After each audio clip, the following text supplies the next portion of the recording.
ನಿಮ್ಮನ್ನು ಇವತ್ತು ವಿರೋಧ ಪಕ್ಷದ ಒಂದು ವ್ಯವಸ್ಥೆಯಲ್ಲಿ ಕೂತಿರೋಂಥದ್ದು ಒಂದು ಕಡೆ ಆಶೀರ್ವಾದ ಇದ್ದೇ ಇದೆ. ಅದೇ ರೀತಿ ಇವತ್ತು ಸರ್ಕಾರ ನೀವು 3 ವರ್ಷದ ಅಸಮಾನತೆಯ ದೃಷ್ಟಿಯಲ್ಲಿ ಹೋದಂತ ಸರ್ಕಾರದ ಅವ್ಯವಸ್ಥೆಯನ್ನ ಸರಿಪಡಿಸಲಿಕ್ಕೆ ಇವತ್ತು ನಮಗೆ ಆಶೀರ್ವಾದ ಮಾಡಿ ಕೂರಿಸಿದ್ದಾರೆ.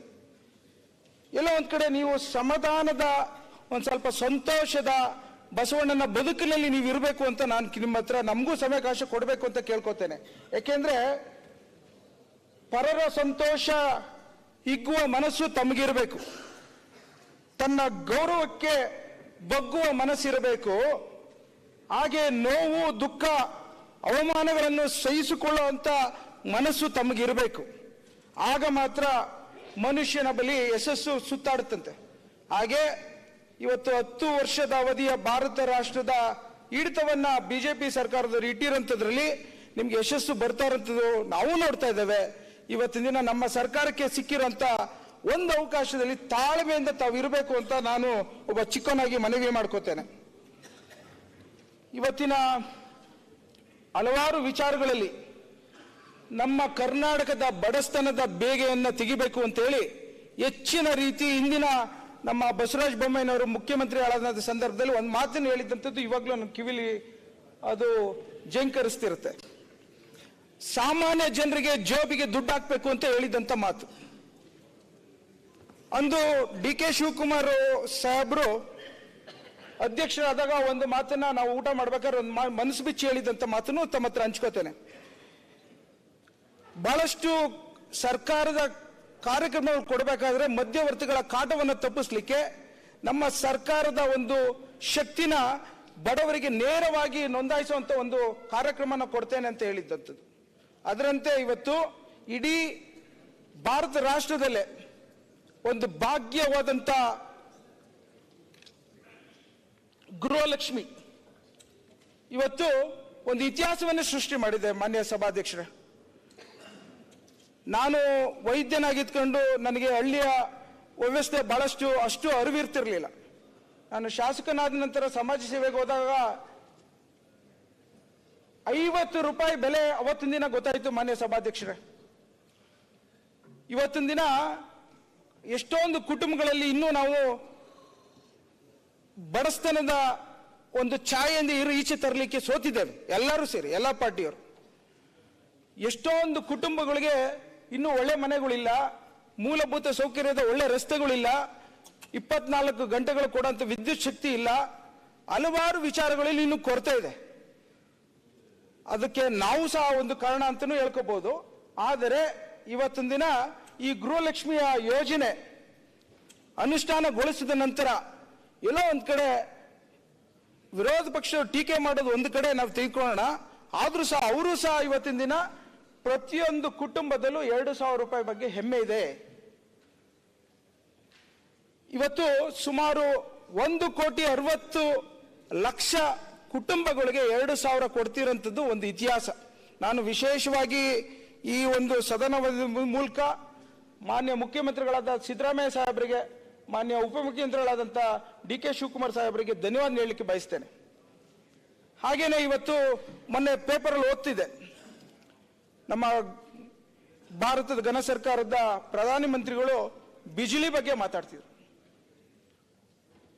ಉಚಿತವಾಗಿ ವಿದ್ಯುತ್ತಿನ ಸಂಪರ್ಕವನ್ನ ಕೊಡಬೇಕು ಅಂತ ಅವ್ರ ಮನಸ್ಸಿಗೆ ಹೋಗಿದೆ ಅಂತ ಅಂದ್ರೆ ಎಲ್ಲೋ ಒಂದ್ ಕಡೆ ಕರ್ನಾಟಕ ಸರ್ಕಾರ ತೆಗೆದುಕೊಂಡಂತ ನಿರ್ಧಾರ 200 ಯೂನಿಟ್ ಮಿಗಿಲಾಗಿ ನಾವು ಉಚಿತವಾಗಿ ಕೊಡ್ತಾ ಇದ್ದೇವೆ ಅನ್ನೋದನ್ನ ಅವ್ರಿಗೂ ತಲುಪಿದೆ ಅನ್ನೋದು ಬಹಳ ಸಂತೋಷ ಆಗ್ತಿದೆ. ಆ ಕಾರಣಕ್ಕೋಸ್ಕರ ಇವತ್ತು ನಾನು ಈ ಸರ್ಕಾರಕ್ಕೆ ಧನ್ಯವಾದ ಹೇಳಲಿಕ್ಕೆ ಬಯಸ್ತೇನೆ. ಸುಮಾರು 1,17,00,000 ಕುಟುಂಬಗಳಿಗೆ ಉಚಿತವಾಗಿ ಹೋಗುವಂತ ಗೃಹ ಜ್ಯೋತಿ ವಿಶೇಷವಾಗಿ ಸದುಪಯೋಗ ಆಗ್ತಿರೋಂಥದ್ದನ್ನು ಹೇಳಲಿಕ್ಕೆ ಇಚ್ಛಪಡ್ತೇನೆ. ಹಾಗೇನೆ ಬಹಳಷ್ಟು ಜನ ಬದುಕಿನ ಬೇಗಲಿ ಅವತ್ತಿನ ದಿನ ಊಟಕ್ಕೋಸ್ಕರ ಏನು MN ನರೇಗಾ ಅನ್ನೋದೊಂದು UPA ಸರ್ಕಾರದಲ್ಲಿ ಬಂದಂಥದ್ದು. ನಾವು ಓದ್ಬೇಕಾದ್ರೆ ನಾನು ಅವಾಗ ಇನ್ನೂ ರಾಜಕಾರಣಕ್ಕೆ ಬಂದಿರಲಿಲ್ಲ. ಆಗ BJP ಸರ್ಕಾರದವರು ಬಹಳಷ್ಟು ವಿಚಾರದಾರಲ್ಲಿ ಒಂದು ಕಡೆ MN ನರೇಗಾ ಬೋಗಸ್ ಅನ್ನೋರು, ಇನ್ನೊಂದು ಕಡೆ ಆಧಾರು ಅವಶ್ಯಕತೆ ಇಲ್ಲ ಅನ್ನೋರು, RT ಯಾವುದೇ ಕಾರಣಕ್ಕೂ ಇದು ಮುಂದಿನ ದಿನಗಳಲ್ಲಿ ಒಳ್ಳೇದಾಗಲ್ಲ ಅಂತಂದ್ರು. ಇವತ್ತಿನ ದಿನ 10 ವರ್ಷದ ಬಿಜೆಪಿ ಸರ್ಕಾರದಲ್ಲಿ ಅವ್ರದ್ದೇನಾದ್ರೂ ಫ್ಲಾಗ್ ಬೇರರ್ಶಿಪ್ ಹೇಳಿದ್ರೆ ಮೊದಲನೇ ಬಾವುಟ ಹಿಡಿಯಂತದೇ MN ನರೇಗಾ ವಿಚಾರ.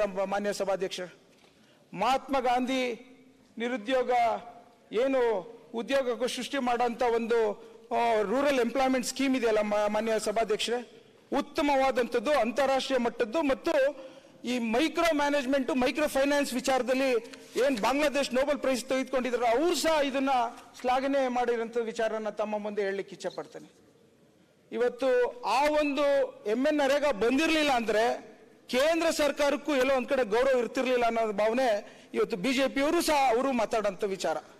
ಸೊ ಹಾಗಾಗಿ ಆ MN ನರೇಗಾ ವಿಚಾರದಲ್ಲಿ ಮುಂದಿನ ದಿನಗಳಲ್ಲಿ ನಮ್ಮ ಕರ್ನಾಟಕ ರಾಜ್ಯದ ಬರದ ಸಂದಿಗ್ಧ ಪರಿಸ್ಥಿತಿಲಿ ಮೊನ್ನೆ ನಡೆದಂತ ದೆಹಲಿಯ ಚಲೋಲು ಸಹ ಮಾನ್ಯ ಪ್ರಧಾನಿ ಮಂತ್ರಿಗಳಿಗೂ ಮತ್ತು ಬಿಜೆಪಿ ಸರ್ಕಾರದವರಿಗೂ ಕರ್ನಾಟಕದ ಬರದ ಅವ್ಯವಸ್ಥೆಯ ಬಗ್ಗೆ ಅವ್ರಿಗೆ ತಿಳುವಳಿಕೆ.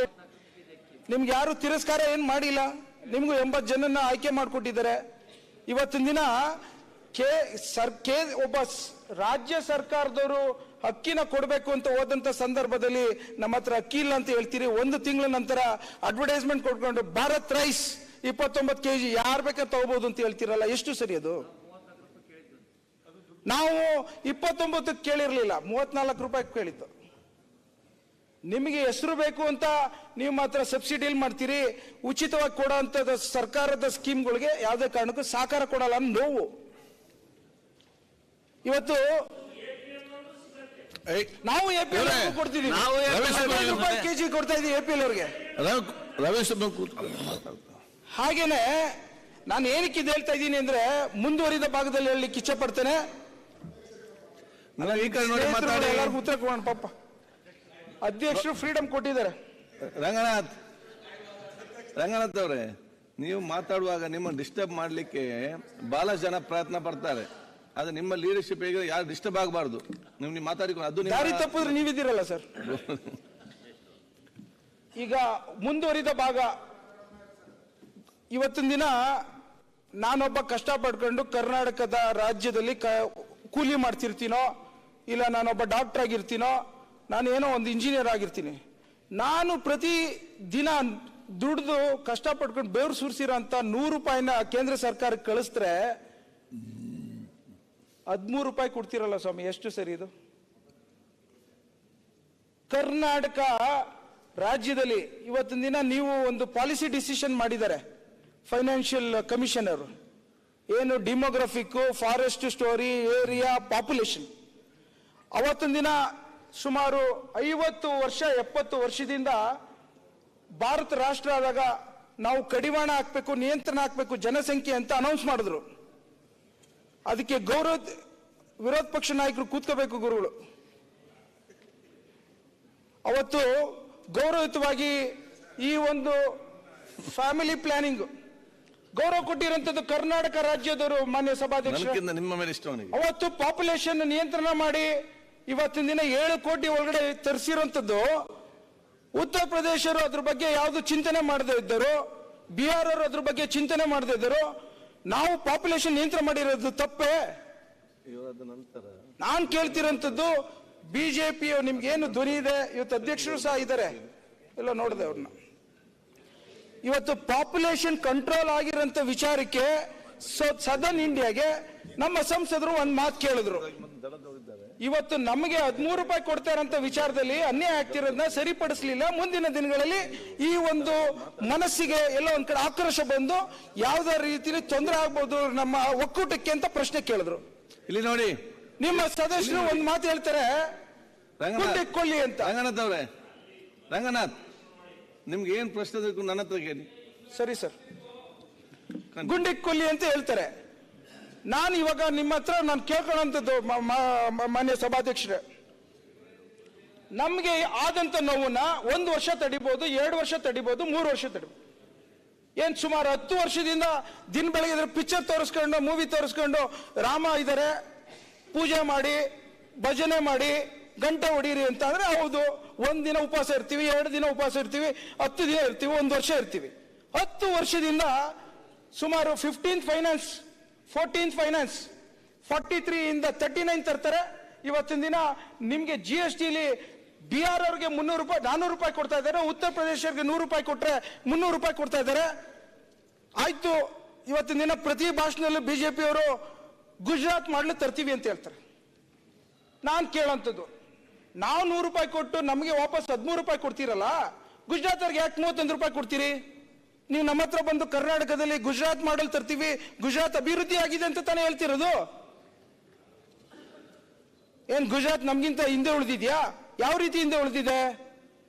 ಇವತ್ತಿನ ದಿನ ಪ್ರತಿ ಹಂತದಲ್ಲೂ ಗುಜರಾತಿನ ಉದ್ಯಮದಾರರು, ಬಂಡವಾಳಶಾಹಿಗಳು ಕರ್ನಾಟಕದ ವ್ಯವಸ್ಥೆನ ಬದಲಾವಣೆ ತರಲಿಕ್ಕೆ ಅವರ ಅನುಕೂಲತೆಗೆ ಮಾಡ್ತಾವ್ರೆ ಅನ್ನೋ ಪ್ರಶ್ನೆ ಇವತ್ತು ಕಾಡ್ತಾ ಇತ್ತು ನಮಗೆ. ಮಾನ್ಯ ಸಭಾಧ್ಯಕ್ಷರೇ, ಒಂದೇ ಒಂದು ಸಿಂಪಲ್ ಇದು ಪಿಕ್ಚರ್ ತೋರಿಸ್ತೀನಿ. ಇವತ್ತಿನ ದಿನ ಆಗ್ತಾ ಇರೋಂಥ ವ್ಯವಸ್ಥೆನ ಬದಲಾವಣೆ ಆಗಲಿಲ್ಲ ಅಂದ್ರೆ ಈ ನೋವನ್ನ ಯಾರ ಮುಂದಿನ ದಿನಗಳಲ್ಲಿ ಬಹಳಷ್ಟು ತೊಂದರೆ ಆಗುತ್ತೆ. ಈಗ ನಾನು ಅವರ ಬದುಕಿನಲ್ಲಿ ಈಗ ಆಗ್ತಾ ಇರೋಂಥ ಕೇಂದ್ರದ ತೆರಿಗೆ ಪಾಲಿನಲ್ಲಿ ಕರ್ನಾಟಕಕ್ಕೆ ಬರ್ತಾ ಇರೋದು ಎಷ್ಟು ನಷ್ಟ ಆಗ್ತಿದೆ ಅಂತ ಒಂದೇ ಒಂದು ಚಿತ್ರದಲ್ಲಿ ಇದನ್ನ ತೋರಿಸ್ಬೇಕು. ಮಾನ್ಯ ಸಭಾಧ್ಯಕ್ಷರೇ,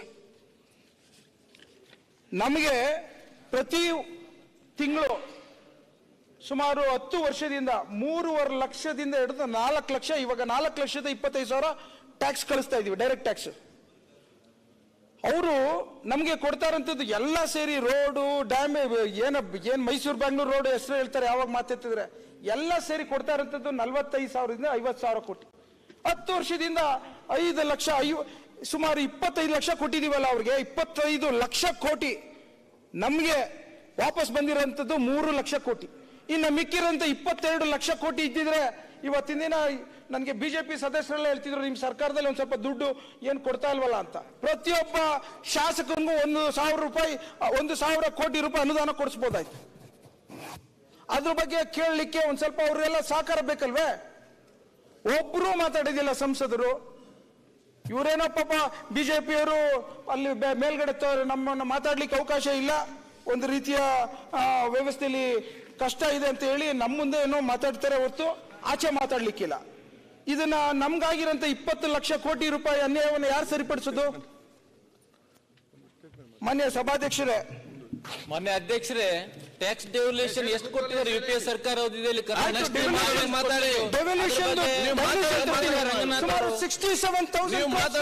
ಪಿಕ್ಚರ್ ಕೋಟಿ ರೂಪಾಯಿ ಆಗಿದೆ ಕರ್ನಾಟಕಕ್ಕೆ ಡೆವಲ್ಯೂಷನ್ ಟ್ಯಾಕ್ಸ್. ಕಂಟಿನ್ಯೂ.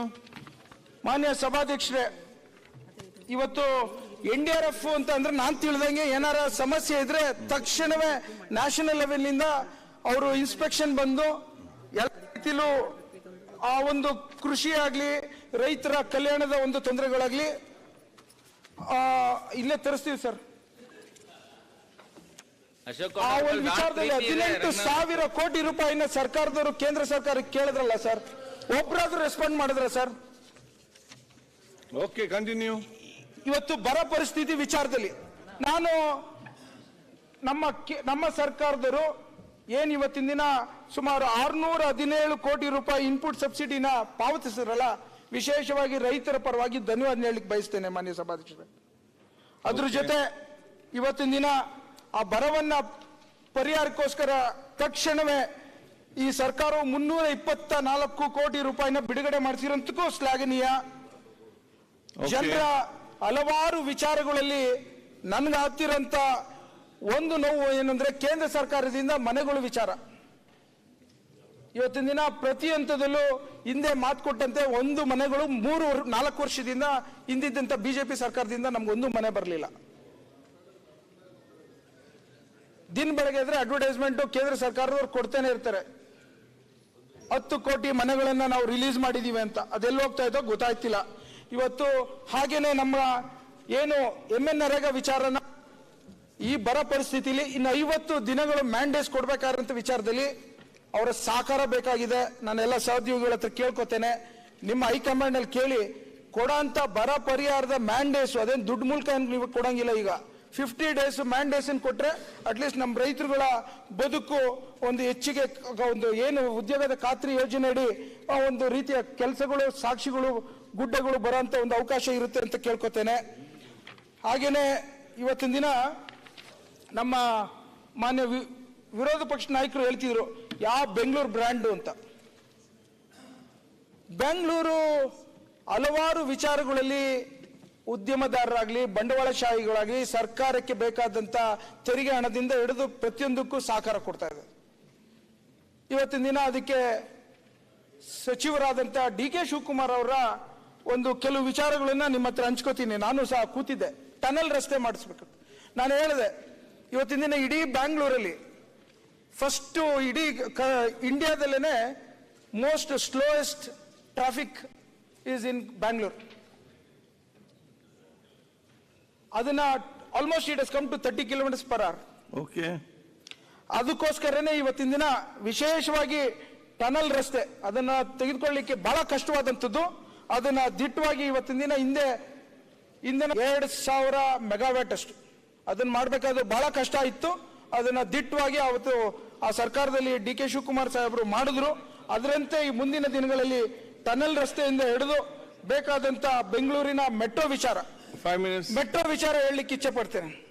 ಇವತ್ತು ನಾವು ನೆಲಮಂಗಲ ಮೂಲಕ ನಮ್ಮ ಕುಣಿಗಲ್ಗೆ ಹೋಗ್ಬೇಕು. ಮಾನ್ಯ ಸಭಾಧ್ಯಕ್ಷ, ಬಹಳಷ್ಟು ಜನ ಆನೆಕಲ್ಗೆ ಹೋಗ್ಬೇಕು. ಅಕ್ಕಪಕ್ಕ ನೆಲಮಂಗಲ ಮತ್ತು ಆನೆಕಲ್ ವಿಚಾರಕ್ಕೆ ನಾವು ಮೆಟ್ರೋ ಮಾಡ್ತೀವಿ ಅಂತ ಹೇಳ್ಕೇನೆ ಈ ಬಹಳಷ್ಟು ಮೈಸೂರಿನ ಮತ್ತು ಬೆಂಗಳೂರಿನ ಸಂಸದರು ಆಗ್ಲೇ ಏನು ನೀವು ಅಷ್ಟು ಬೇಗನೆ ನೀವು ಹೊರಗಡೆ ತಂಡ್ಕೊಡ್ತೀರಿ, ಇಂಟರ್ನಲ್ ಮಾಡಿ ನೀವು ಮಾಡ್ಲಿಕ್ಕೆ ನಾವು ಬಿಡೋದಿಲ್ಲ, ನೆಲಮಂಗಲದ್ದು ಆನೆಕಲ್ದು ಅಂತಾರಲ್ಲ ಮಾನ್ಯ ಸಭಾಧ್ಯಕ್ಷ.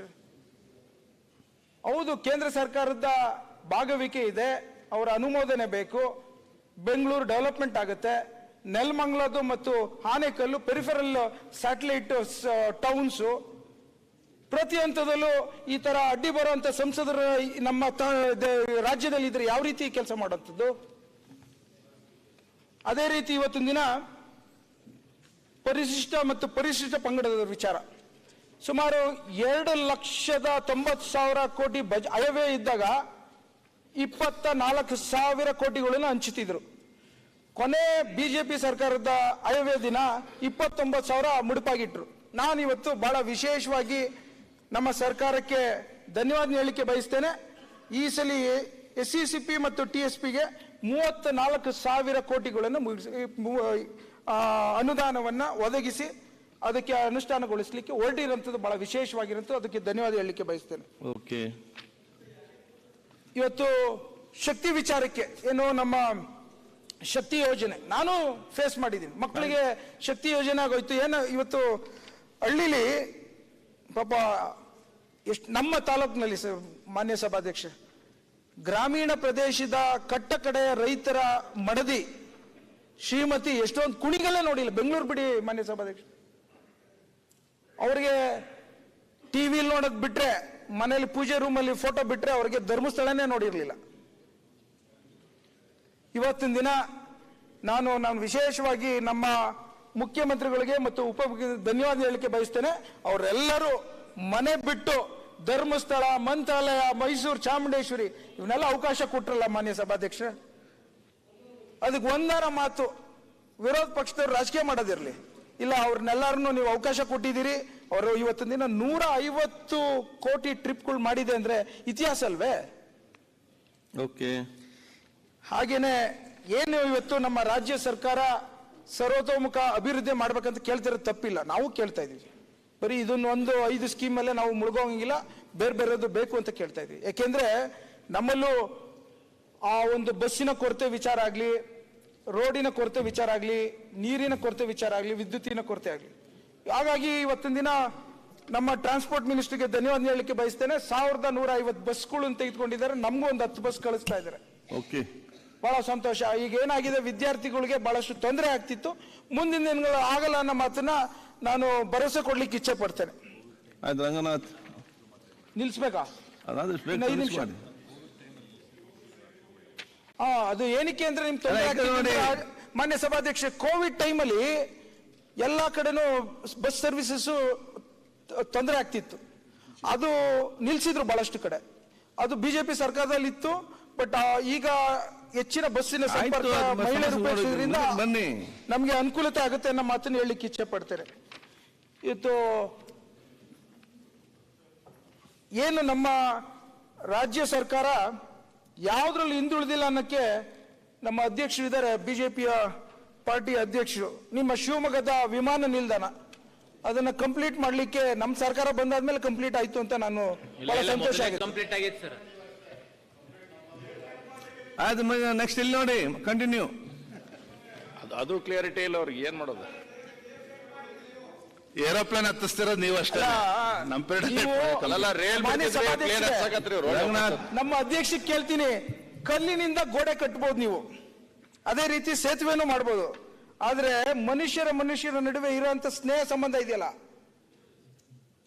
ಅದರಿಂದ ಮನಸ್ಸು ಕಟ್ಟುವಂತ ಒಂದು ಪ್ರಯತ್ನವನ್ನ ನೀವು ಮಾಡಬೇಕು. ಯಾರು ಮುಖ್ಯಮಂತ್ರಿಗಳಿಗೆ ಡಿ ಕೆ ಶಿವಕುಮಾರ್ ಹೇಳ್ತಿದ್ರೆ ಏನಿದು? ಹಾಗೆಯೇ ಮಾನ್ಯ ಸಭಾಧ್ಯಕ್ಷರೇ, ಇವತ್ತಿನ ದಿನ ನೀರಾವರಿ ವಿಚಾರದಲ್ಲಿ